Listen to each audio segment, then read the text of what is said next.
Ladies and gentlemen, welcome to the Insight Tonight, where we talk matters, politics and current affairs, issues that affect you one-on-one. And of course, through this conversation, we bring on board different stakeholders who help us to discuss this through a deliberate and intentional conversation that is meant to educate you and to inspire you and to make you understand things the way the state of things are in the country.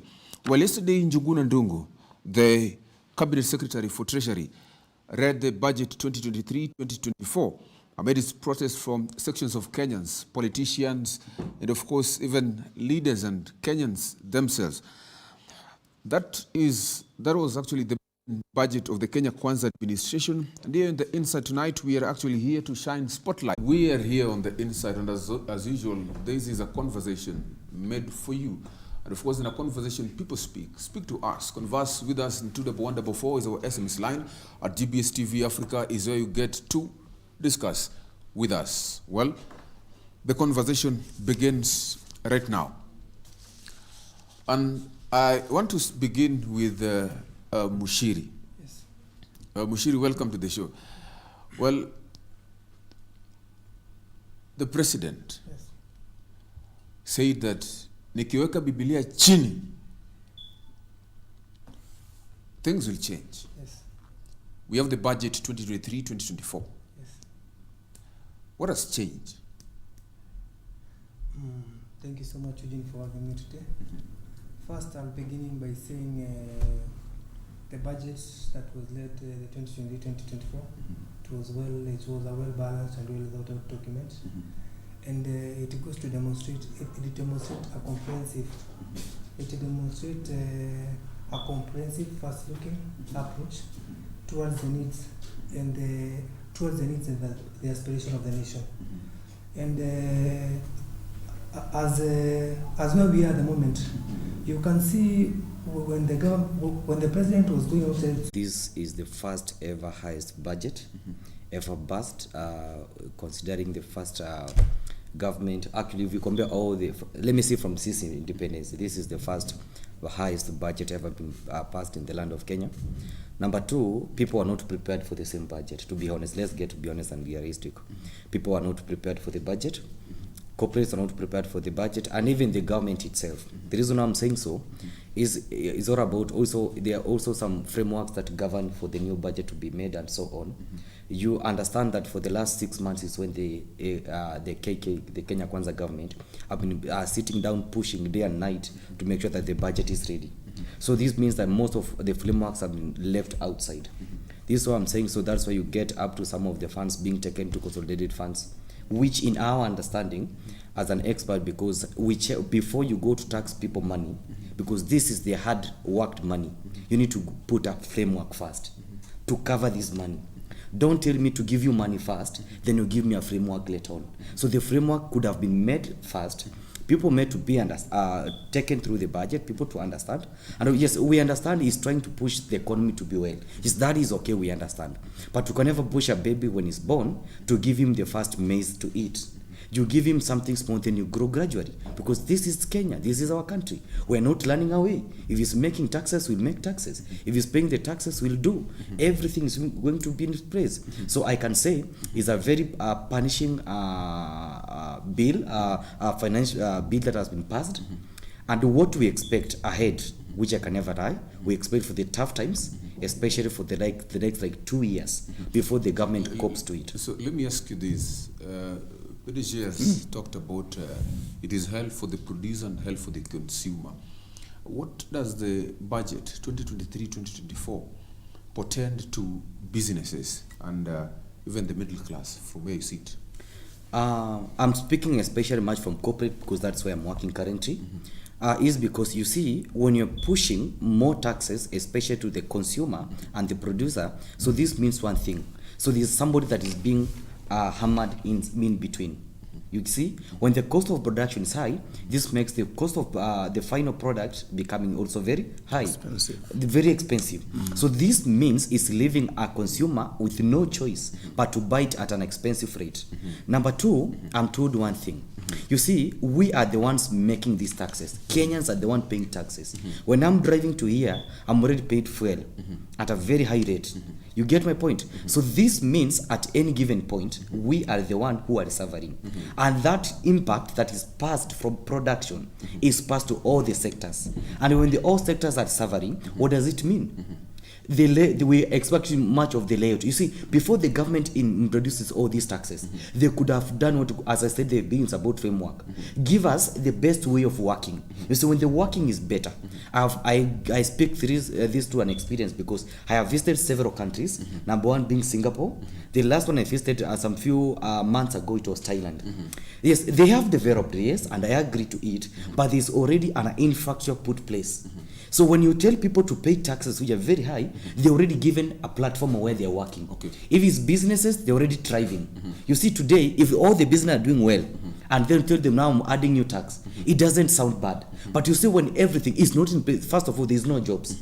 There's no jobs, there is no money circulating in the economy, the corporates are already struggling, there is no infrastructures and everything. And you put that impact of everything and also adding more taxes to let me say, actually, nowadays, like this financial time, everybody is being affected, either from corporates, production, and everybody. And the impact is going to be felt very much. I would like to answer Some other man's I would like budget. to answer him because my friend here is raising a lot of serious and important questions. But I'm sure if he went through the document, other than listening through social media, he should be aware of when it comes to job creation. The document is saying it will be creating jobs. It will start with teachers. Like in education, they will be allocating 630 billion. That's 24.7% of the budget, which will be employing more than 20,000 teachers. In the TVET, they will be employing more teachers and trainers. In KMTC, they have allocated 1 billion for employing staff and lecturers. And also to finish up, there was this issue of people apply for work and they are told you don't have experience.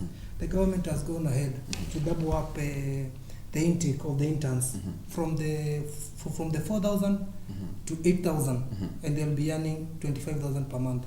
You see, and also we are saying this, and when it comes to the cost of production, and first before I go to the cost of production, my friend here has mentioned about the 16% increase in the petroleum revenue, but I want to tell him before we reached where we are, there was a situation where they were called subsidizing on the fuel and whatever.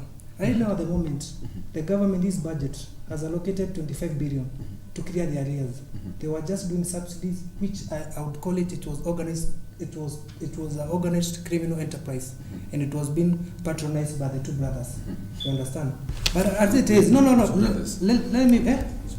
We know them, and they will answer for them because they speak for them. But now, no. We are not speaking for someone. Eugene. Thank you. Okay, point Eugene. of I believe they are speaking independently. Yeah, independently. Because, Thank you for correction. Thank you for correction. Yes. The Yes, problem with thank you for government correction. people No, thank is for you correction. assume anyone who is not agreeing with this for Raila or for Yes. Kalonzo Okay, or thank you for. correction. Let me just finish up. So, when it comes to the 16% they are talking about, they have to remember we were already in a pit. At the moment, we are going to clear 25 billion arrears on the subsidies, which again I'll say it was organized criminal enterprise, patronized by the people, by the powers that were. Yeah, that Okay. were the two brothers. Let me finish. When Yes. I'm finishing up, Yes. let's and at this point we have to agree we are in a pit of debt, and we have to, as a sound and sane people, we have to sit down and leaders say, are we going to continue digging the pit, or are we going to stop and think how we are going to get out of the pit? Right now, the decision, the option are just two: we continue borrowing or we raise up the taxes to the people. You understand? Because that's the only way the government will raise revenue, by taxing or borrowing. If we borrow again, they will be in the street. If we raise the taxes, they will be in the street. So as a strong leader, you have to check their decisions. for the betterment of your people. Okay. Yeah. Let me just ask you before I come to you, Anthony. Yes, yes. Well,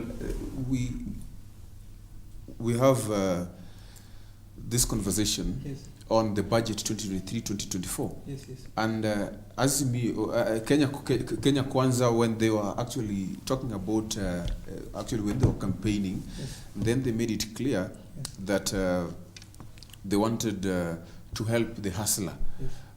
The hustler was the main focus. Yes. They wanted to uplift the hustler Yes, yes. from bottom up. Yes, yes, yes. In this maiden budget, Yes, 2023-2024, Yes, yes.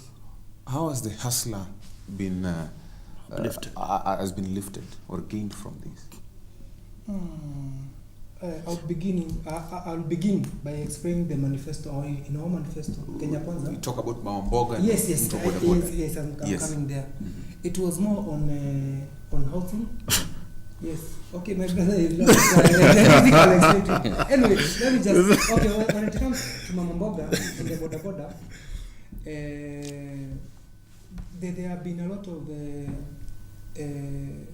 incentives that have been given to them.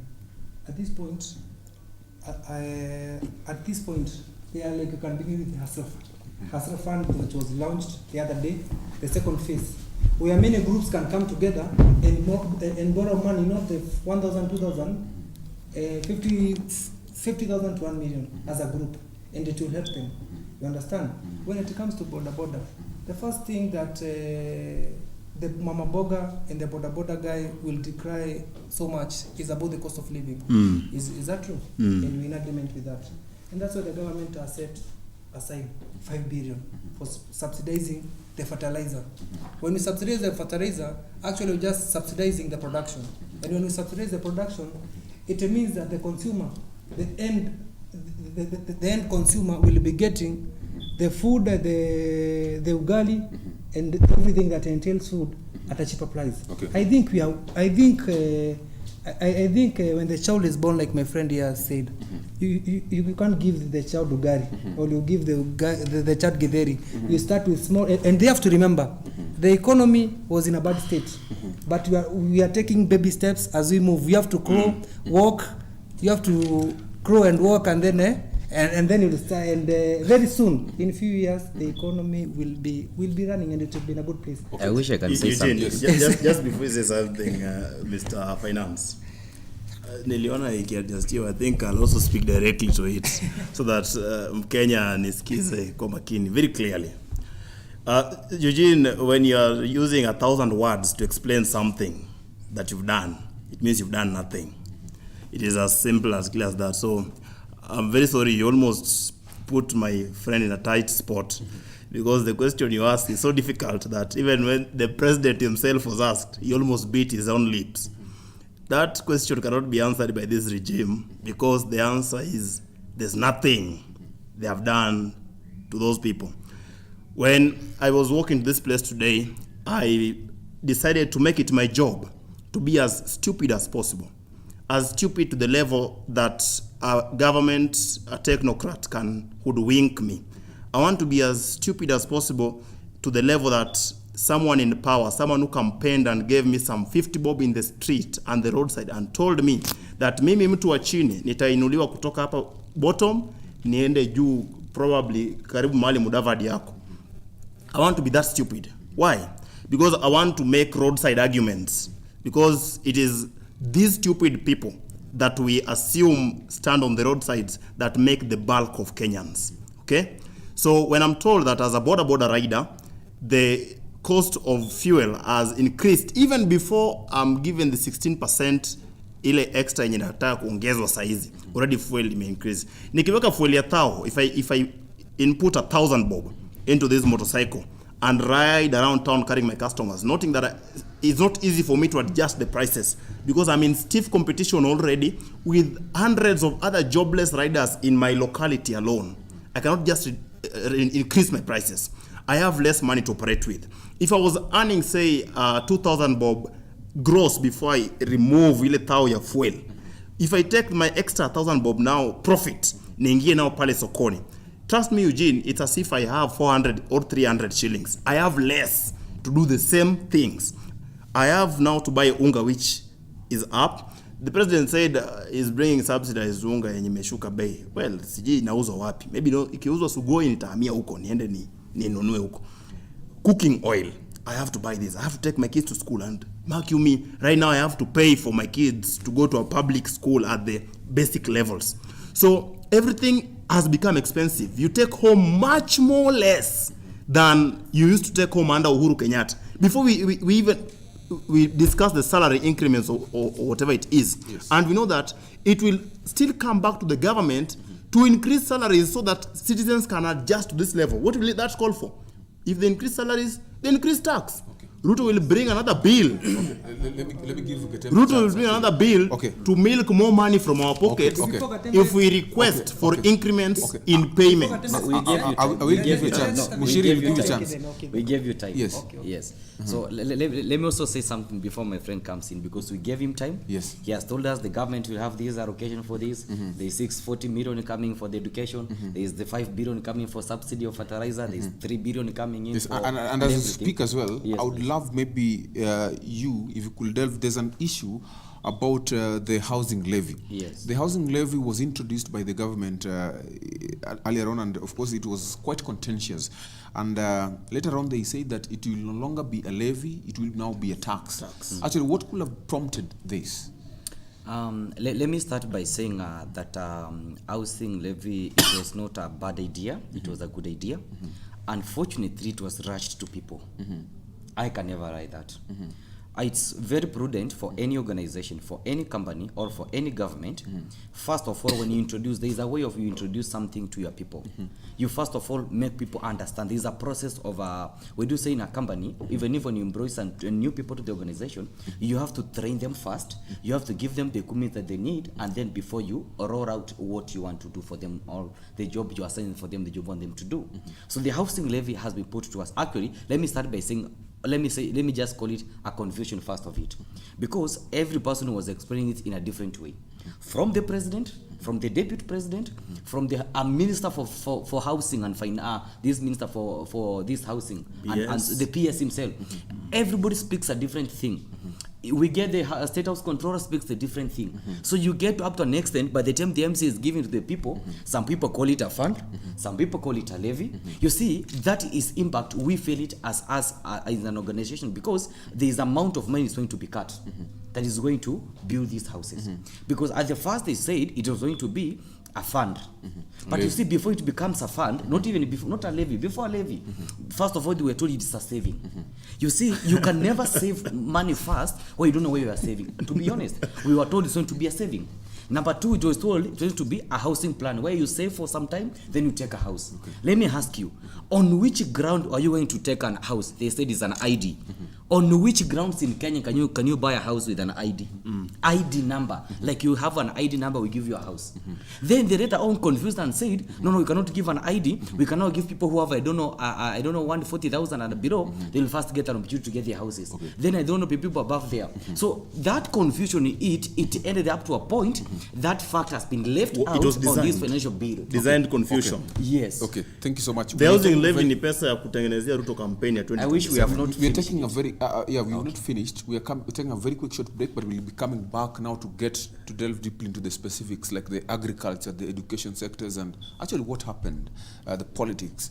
Of course, we'll talk about even the parliamentarians as well. Of course, this is what we have on the inside. We have much, much more for you, our viewer. Well, we are taking a very quick short break, but please stay with us.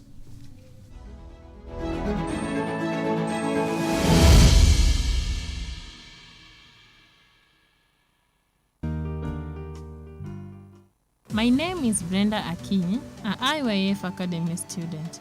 I came to know IYF in the year 2022 after facing difficulties and losing hope with my life and career. IYF gave me an opportunity to build and grow my career in media. In media, I chose video editing. This is because my dream is to become a news reporter, and editing is the key when you want to do stories, because poor editing leads to poor stories. This is the reason why I did editing. Through editing, I now know how to add effects, add graphics, add music, and export the videos. During our classes, I was introduced to mind education, chapel classes, and chapel review. We tried not to steal because the law says thou shalt not steal, because that law is not in my heart. That's why I tried not to steal. But now, Jesus came inside of me by faith, which means I don't have the heart wanting to steal. He became the law in my heart. He became the master in my heart. That's why keeping the law is not done by works and law. Keeping the law is done by the heart, by Jesus. In chapel class, I learned more of God and how I can receive Him and have His thoughts, which really has changed my life because I was that person who took things negative. But after mind education, my heart changed from negative to positive, and my thinking capacity completely was impressive, which I believe in God that all things are possible. I'm so grateful to be an academy student of IYF.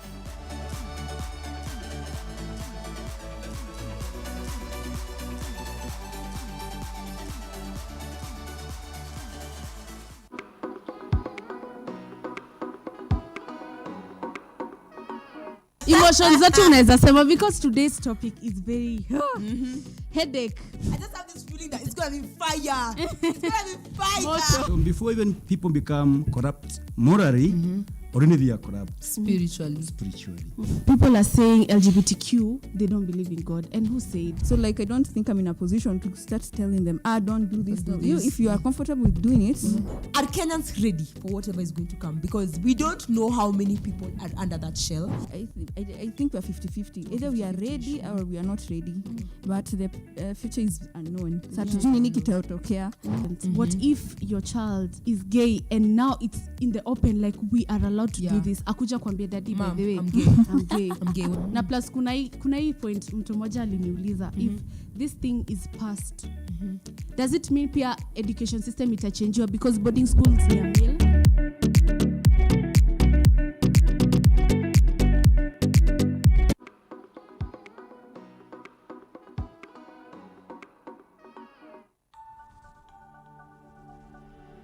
Everywhere, GBS.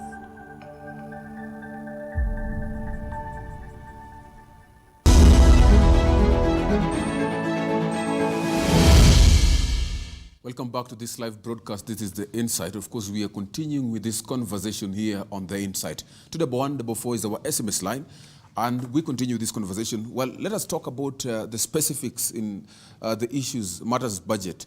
And let me start with you, Mushiri. Mushiri, agricultural sector is actually what defines the backbone of our economy as a country. And it was allocated around 49.9 billion to strengthen operations. We understand that agricultural sector actually contribute 33% of Kenya's gross domestic product, employing more than 40% of total Kenyans and 70% of those living in the rural. It therefore means that agricultural sector is very consequential in our economy generally because it contributes largely in our gross domestic product at 33%. This amount that was actually allocated to the agricultural sector, do you think it is sufficient for a sector that holds or is the backbone of our economy? Frankly, I don't think it's the right amount, but we have to be alive to we have to be alive to the situation we are at the moment. We're in a bad place, and we have to try and work with whatever we have. Okay. But also that being said, that funds, if they are allocated and they go to the rightful use that they are supposed to do, it will affect the farmers and the end consumer. And that's why the government has said that 4.7 billion will be allocated to the aggregation centers in 47 counties, where they will streamline the value chain from the farmer to the end consumer. Ndio tutoe hapa brokers, and we'll remove brokers. The farmer will be, because the farmer is the one that makes sure that the country has food security. And the farmer, when you say the farmer is king, let's not say the farmer is king just in words or prints. Let it be factual, and let it be factual, and be treated the same. And that's why we are saying we're investing the government in agriculture will be investing in the extension officers again. Also will be investing on the subsidy on the production. Yes. So I'm thinking it's not the right amount, but a substantial amount and significant amount that will affect the production of food production in the agriculture at large. Okay. You've mentioned something that if this money has been used rightfully, then it will actually impact it will impact the farmers and even the end consumer. Yes, the end consumer generally. And this brings me to another question before I come to you, Matthew, is that we understand that budgets have always done. We always have budget allocations, but there's always been a problem in implementation. There's always a big problem in implementation. Okay, I would say this. Especially when the flagship of the president, which is the aggregation centers, those the 4.7 will be conditional grants to the counties. So meaning the authorization of those aggregation centers will be to the specific counties. It won't be somebody in the national government, Rinturi, CS Rinturi, that will be micromanaging all the situation. Because every county, there are in Kitui you go, there's bananas. If you go to my own county in Kirinyaga, there are French bean, there are tomatoes. So it will be tailored to all specific counties. And also I want to speak about the markets.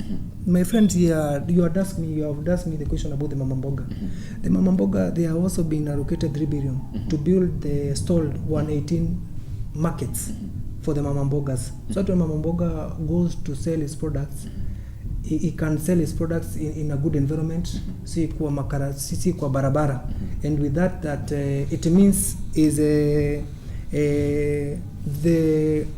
money will be fetching, and the time he'll be spending there will be significant to the money that he'll be getting.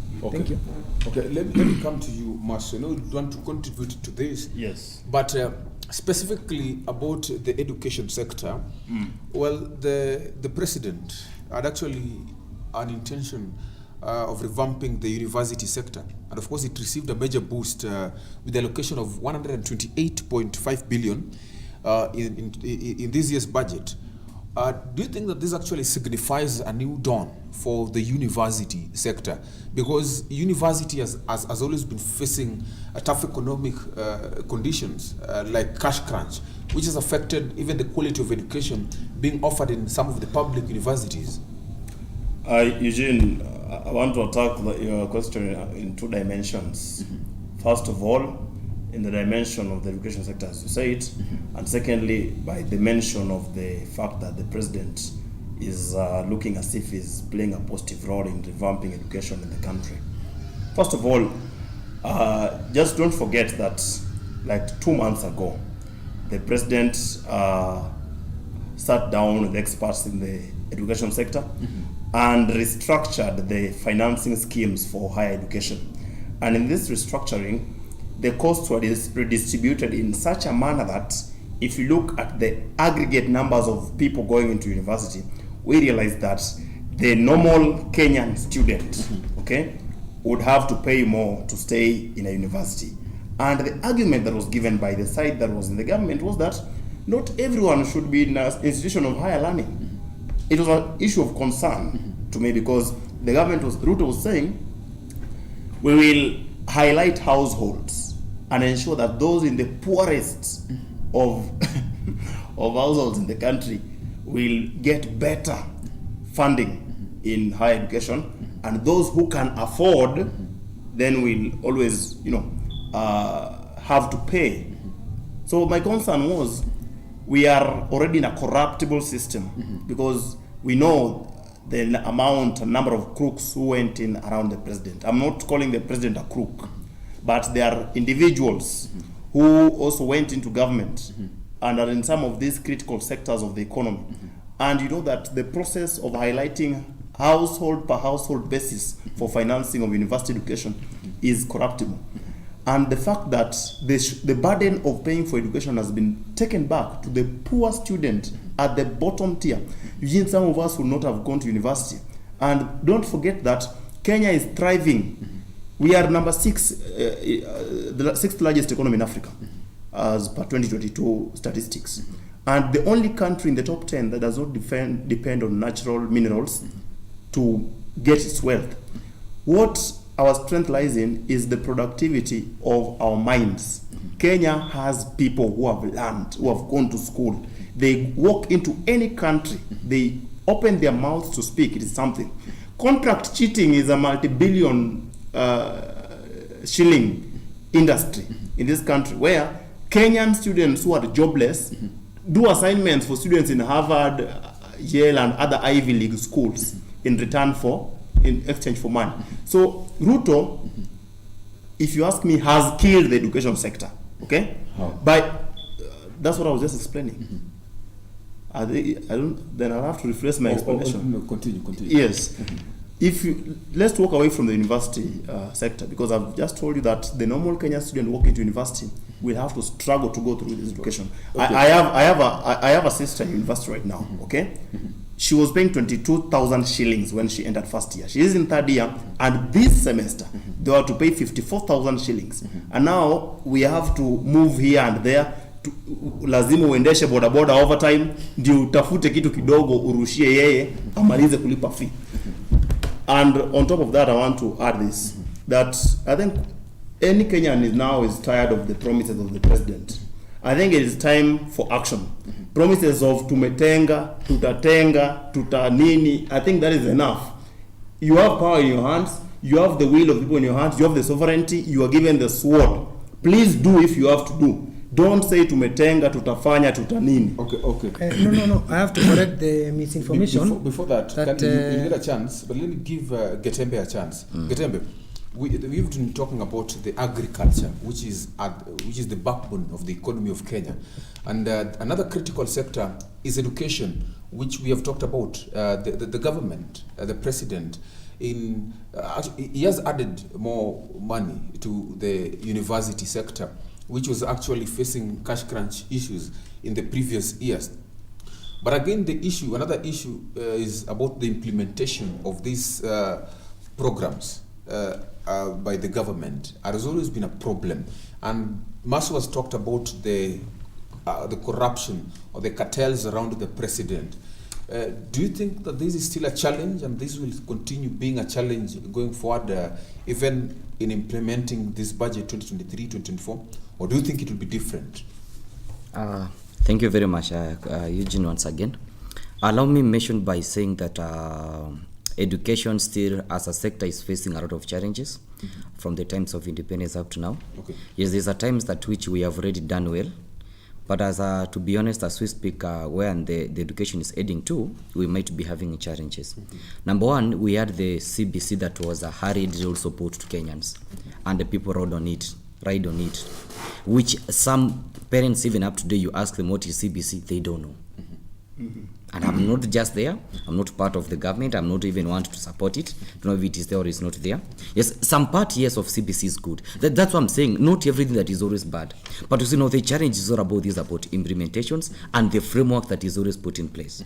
Number two, I am saying where the government said, through the CS Machogu, that any government, any student that wants to go to a private university has to pay for themselves. You can imagine our government saying that we are getting another help from, 15 billion to 30 billion by saying 100%. And you see the accessibility of this amount is about to rationalize it. How if you have money, you're not going to get to it. But at what point we can be able to say the people, individuals, like I'm part of the beneficiary of help. Even you people here, and I know most of you people here, or people here are part of the help. Even the ministers, even some of the MPs and people like Babu Owino and the others, they are these people part of this, the same. Akina Ichungwa, I had my good friend Didi Nyoro, I spoke in the morning, said something good that him and the finance minister, they studied from the same school, and most of them have been beneficial of this education. Now they are trying to make expenses very hard for the students. We are depending on this education for our children. To be honest, yes, we want to go to big countries like Singapore, China, where the people use the CBC to get the skills and get money. But most of them, as we speak today, we depend through our knowledge. You're good in accounts, then you get accounts work, then you do everything. So as much as we're pushing for this CBC and this technical to be better, yes, but also push, we have what you call sharp minds. The sharp minds whom we can be elected in UN Secretary General. You see, when you're good in craft in photography industry, we can never see you in a Secretary General UN being a doctor and a professor. So we need to balance that equal. Let's have minds, let us the people, intelligent people can stand, people can speak knowledge. When people are hearing this is a graduate from the University of Nairobi speaking, even the other countries listen, and they're able to acknowledge, yes, we have skills in artworks, we are doing good money, we have good skills in informal sector, and we also have skills especially in a formal education, where we have graduates becoming doctors, becoming professors, because in the next few years from now, the professors will be very rare. And just a minute, you go to TVETs for the education. My friend is saying that the government has put a lot of money in education sector, especially for the teachers to be hired. I can tell you the truth, my friend, in the university. I was there sometimes back. You check the number of entries who are doing education. It's very less. I can never lie to you. Go to the trainings, vocational training colleges and so on. The education system has been put down because a teacher knows even if I go to the education, I become a teacher, I'm teaching maths and English, the government is paying me 15,000, 17,000 by the end of the month.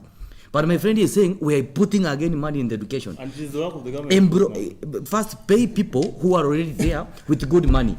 Give them good incentives. Even now when you're telling them now to come and do this education, we shall have a lot of teachers in education. Thank you. Because you are serikali kutenga. Yes. No. It's not something special. They're acting as if it is special. Yes, I know you're going to answer. It is his time. But let me also ask you a question. Masu, yes. No. Yes, it is his time. But I'm just saying. Masu, let me just ask him. No, Eugene, I have to say this thought before it collapses. It is the work of the government to put money into this thing. That's why we give you our money in form of taxes. You don't steal it from us. Okay. So you should tell us what you're doing differently. Yes. Okay. Because the government is hiring teachers every year. Money is being allocated every year to hire teachers. Okay. So nothing new. Thank you so much. Well, about this budget still, we understand that Africa as a whole has got an agenda. And that comes under the Agenda 2063, which is Africa's blueprint and master plan for transforming our economic agenda. We also look at the 17 SDGs that was introduced by UN. All these SDGs, the Vision 2030 that was launched by President Mwai Kibaki in 2008, all these are to transform Kenya's economic agenda, or even the larger African. But the question is, in this 2023-2024 agenda, what actually, or what shows commitment of this government, the Kenya Kwanza government, what shows commitment to these agendas that we have, the 2063 agenda, African agenda, the Vision 2030, or even the 17 SDGs? Because I believe that the budget should be in line, if I'm not wrong, with all these economic blueprints for the larger continent. Yes, thank you, Eugene. Yes. First, I would ask you give me double time because now I have to answer the question. Because now you guys just give me double time. This guy. First, I will start by saying let's not transfer the conversation we have in political gathering to intellectual conversation like this one, because my brother here are misinforming the masses. They are saying all the bad things about education, but they are forgetting to mention. They are forgetting to mention. At the moment, my brother is speaking about the university education, but what you tell you and you tell people outside there is that at the moment the HELB allocation has been doubled from 15 billion to 30 billion. The population my has more brother, than tripled. Thank you, brother, but they are doing something. You want to tell me they are not doing that? Is it their job? Are they doing? Mushiri. They don't. Just give me a minute. Okay. So my brother here won't speak about the HELB. You know, the doubling from the 15 billion to 30 billion. My friend here won't speak that the junior secondary capitation has been doubled, has been increased from the 15 billion to 25.5 billion. He won't say that. My friend here won't say that, you know, the biggest incentive for children in the poor background and poor background and parents to take their children to school is about food and lunch. The government has set aside 5 billion for food program to the people. My friend cannot say that. My friend won't even you won't go further even to acknowledge that the government, my friend here said he was in university long time ago. And I will tell him now things have changed. It might be 5 years, maybe you visit that university, things are different. But as we speak, because this government is just 8 months, this is their budget. We are not speaking of the budget we could have, we are speaking of the budget, what we are going to do. Because the budget is a promise, what are you going to do? The government is going to employ 20,000 teachers for both TVETs and the secondary and whatever. In the, as I mentioned, in the same education, because you have to understand, my brother, the only important point he said. No, let me finish. This particular question. Yes, that's what I'm answering them and then I go to your question. My brother here, the only important point he said that the biggest asset of the country is the human capital. And that I agree with him completely. And that's why the government is intentional and deliberate in investing in the human capital, in the education of the people. And when you go even to the KMTC, which is a mid-level medical institution, they are going to operationalize 21 KMTC campuses all over the country. You understand? And they have set also aside 1 billion to hire teachers. If the government wasn't interested in the education of its people, we would be speaking with a number. But my people, both of them have spoken a lot of words, but they have not mentioned any figures. The second thing, you have mentioned about the Vision 2030. The Vision 2030 was supposed to be, by 2030, we are supposed to be an industrial country where we are delving in the manufacturing and everything, like other countries like Singapore and whatever. And you have to understand, and that's why the president has come out and said, before we reach there, we have to cut, there's a path which we have to take. And I can take one example. This housing fund that is being fought so much, it's one of the steps for us to reach industrialization. And why do I say this? When the government provides cheap and affordable houses to the masses, it means that it reduces the expenses of a household. At the moment, a household in Nairobi or any urban center spends 75% of its income on food and rent. You understand? So if that income is cut, and the rent, or now the person, the household owns a house, it will be beneficial to the whole country. Again, because the housing problem is also a demand and supply issue.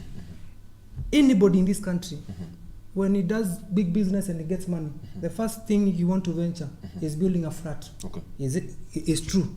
The first thing you want to venture is building a flat or building a commercial building. Let me finish. This point. Yes. Let me just finish. You want to build a flat. When people get affordable housing, it means this person, when he gets that, any person when he gets big money, he'll think of building industries and promoting manufacturing.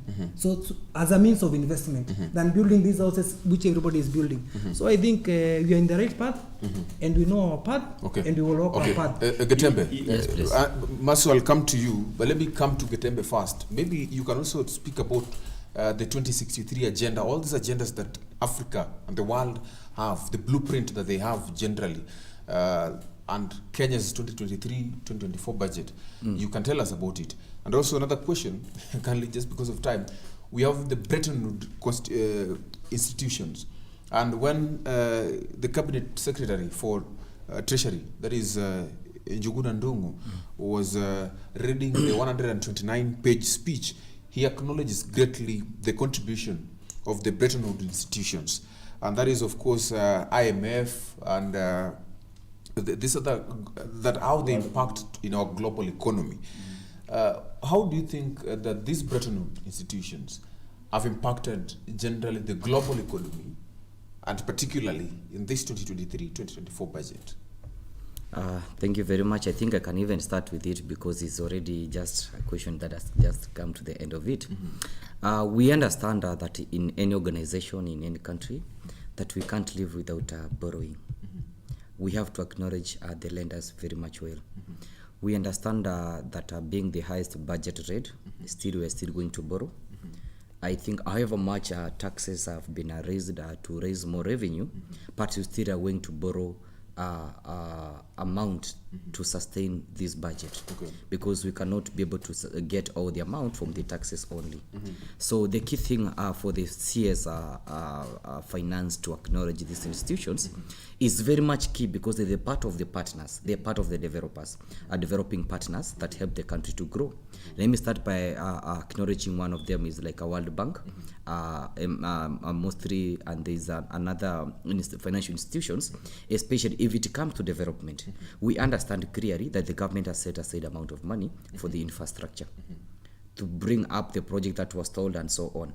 But still, these institutions, they also play a role. There are some roads actually purely which are done by these financial institutions, partnering with the government, partnering with the NGOs, partnering with so and so on partners. So the key thing about acknowledging them, the key thing about being mentioning them, everybody want to be recognized, everybody want to be known that they're being part of the agenda of the government. So this is to tell these institutions, this is to tell these partners that in this financial bill 2023-2024, we are looking also up to you to support our idea and the agenda. Remember, if these taxes are to be raised and then it fails to raise, what happens? They have to go, government have to go back and borrow. So that is the key thing why they have to inform them, and they are majorly contributing a high percentage through the government instead of for the sake of borrowing. Okay. Yes. Let me come to Marshall. Yes. Marshall, I know there's a lot of issues that you will want to delve into, I but would because of even time, indulge in most let of me those. just ask you this, because I want us to talk about this as well. Yes. About the process of coming up with this budget. What has it revealed, about our democratic process? We saw that some 92 MPs were absent, Yes. Conspicuously absent during the second reading of the finance bill, which we believe is very consequential in every way. And actually, I'm asking, was the absence of the 92 MPs from this sitting even consequential in its own self? Yes. We have seen some of the lawmakers who defied the party positions, be it ODM or UDA. We are seeing that there's some disciplinary that is actually inevitable. And of course, last week we also saw the president. We had the president making it, stating categorically clear that we will see those who are who are against this finance bill. What do you make of this process in the budgetary making? What does it Eugene, mean to this? I want to, like I said, I'll repeat again. I want to sound very stupid on this panel today, because I'm bringing on board today the understanding of a normal Kenyan, and it has become almost difficult to me today. In fact, for the first time, I understand totally the plight of that Kenyan who sits behind the TV station every day to listen to this panel of experts dissecting these abstract, complicated things that are supposed to somehow reflect positively on their lives. The same way that Joseph Goebbels used to go to national television to defend Hitler while he gasses thousands and thousands of Jews every day in the streets. The same way that the Sadducees and the Pharisees would go and sit in a panel and defend evil while Jesus is being crucified and prosecuted. It should be criminal to defend the government in any panel today until it implements anything. So I'm hoping that you'll be judicious enough even to expel my friend here who has been defending this crazy and evil government. On to the democratic element of the thing. We are in representative democracy, but representative democracy does not do away with the sovereignty of the people. The people are supreme at all times, and it shall remain so. Yes, we ascribe to representation and the fact that we have MPs who decide for us. What of when we come out to speak? When the budget was being read, even leave alone the financial bill 2023, there was heavy police presence in those precincts, which means something illegal was being guarded from interference by the owners of power, the people, the sovereigns. Anytime right now you gather in any sport, now we're discussing democracy, Eugene. In fact, this is more democratic than the other element. So if you gather 5, 10, 15 people at any sport in this country right now, even right now we are just on the fringe of it. If you had one extra person, police officers will come here sent by the government to take us out and go and question us. So that is democracy. These MPs, they had the inevitable coming. The fact that the government had already started whipping for evil bills to pass in parliament, immediately Ruto came to power. Okay. When he came to power, he ensured that he bought out other affiliate parties that were in Azimio to come to the government side. Why? To help to pass such punitive and evil bills, such as the Financial Bill 2023. Okay. Ladies and gentlemen, we've come to the end of the show. My director tells me and informs me that time has cut us short. But I just want to give you 2 seconds to give your parting shot. I will speak to the people outside there. I will tell them to give the government some time, and it is going to deliver on its promises. Okay. And my brother here is speaking about chasing me outside, and he's also speaking about democracy. But I think it's because of the party he subscribes. They don't know their dictatorship. Okay. So we'll excuse him today. Okay, Gitembe. Let me say I want to appreciate so much for having me here today, and I want to wish Kenyans, as I started by saying that it is the economic hard times that we're going through in.